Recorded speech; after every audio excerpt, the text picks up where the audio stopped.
First of all, I would like to express my thanks to Taras for invitation and opportunity to talk here today with you.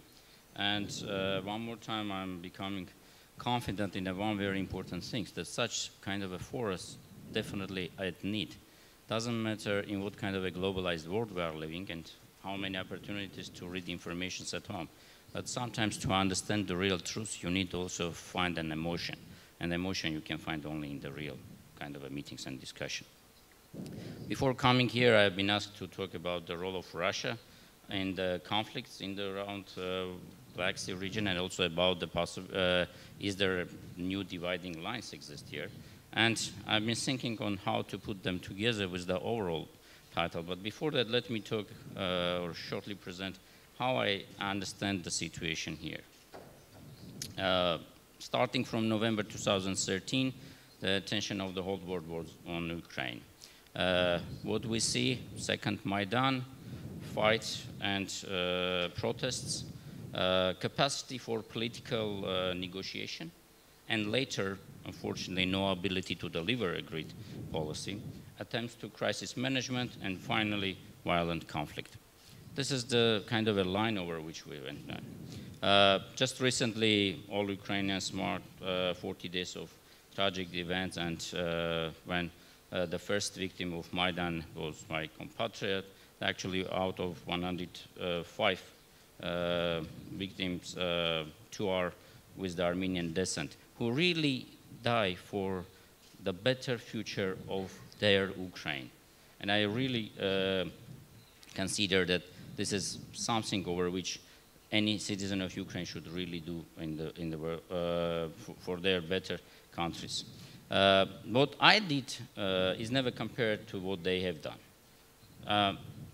I've done just only 3 statements in Armenian parliament with the support of Ukrainian citizens for their choice, rights, and freedom. And this is, was just my part of the take. But now let me move towards the wider Black Sea area. In reality, yes, this was the permanent battlefield.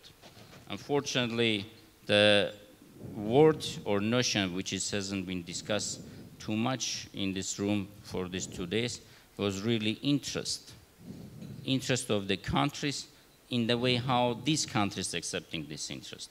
And this is bringing to the fight. And we try to escape, many times talk about the value, but sometimes the real relationship, unfortunately, based on this interest. And due to that part, history proving that the whole wider Black Sea area is have very negative matrix of interest that exists here, and that's why the confrontations continue. In reality, there are some attempts of the cooperation. Let's say that the institution BSEC, which has been kind of introduced, try to promote cooperation.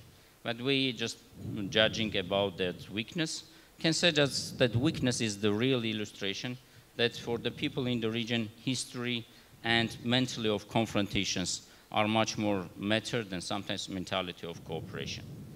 Actually, when Bulgaria and Romania become EU member and EU become part of the EU wider Black Sea area, there was a hope that that EU model can really support us to look into the cooperative model, and maybe these 2 countries would be driving force for the new approaches.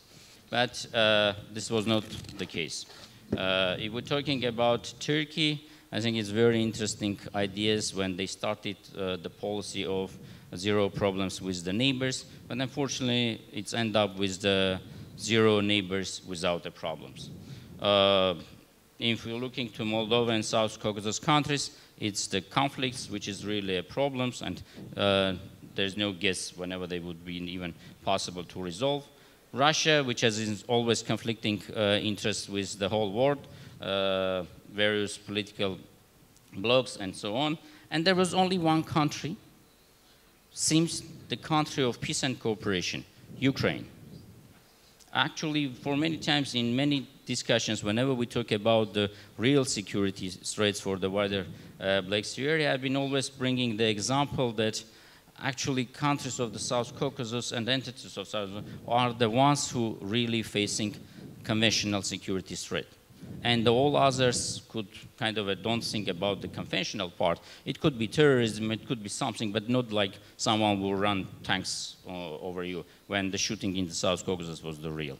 The life has proved that these predictions was really wrong, and now conventional security threats are not only for the South Caucasus countries, but it's also much wider in this area. I would put the two questions here on this. Is this the problem that Soviet Union is still dissolving? Is still the process going on and this is these confrontations? Or are we really the ones who are trying to become a place when confrontational interests of the Russia and the West are much interesting for us to become? And I think on that regard, there's again one very important point, interest. Russia knows its interest and trying to get its interest in a way how they understand. We have our own interest, which doesn't mean that should be the same with the Russian one. And we need to pursue only our interest. But unfortunately, sometimes we're becoming the place where these interests are confronting, and we only us have to be in the position to defend it. And Ukraine try really prove that. And I'm really proud for this, that we have these possibilities. The way how the Russia contribute to the conflicts, I think they don't know how to really manage situations, and that's why they much better to manage conflicts to keep them alive, and by this have their possibility to influencing the region, because in other way they would much more support the resolution process, not the management of this conflict process. I think on that regard we really need to have one understanding when this will finish. Only the moment when conflicting sides would understand that only them has the responsibility and will sit down at the table to discuss with each other, resolve each other's issues, for not allowing third country influence them. This is whatever we have to do, which is we are not doing, and sometimes third countries prevailing more with their interest than our side. Now about the division lines. Yes, in reality, division lines, which once has been forgotten after the Cold War situations, are now becoming again new appearances. But one thing that we need to clearly understand, that division lines first appear in our mind, and then by our actions we're bringing them to the real life. Is there possibility to overcome them? Definitely.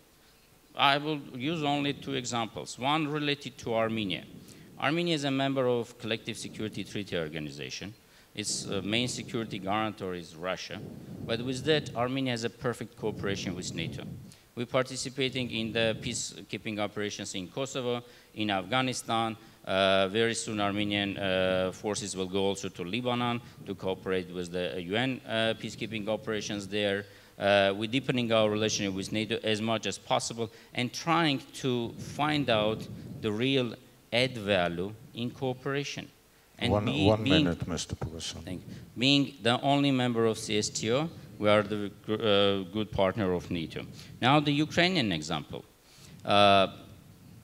Ukraine was able to really overcome the problem with associated agreement, finding the way how to sign the first political part of this, and then second will come the economic one. Armenia has asked this to the European Union, which first rejected. But now after Ukrainian case, I think we can find the possibilities and really move on that direction and try to first go and sign the political component, and then the economic will come. But the most dangerous division lies for Armenians.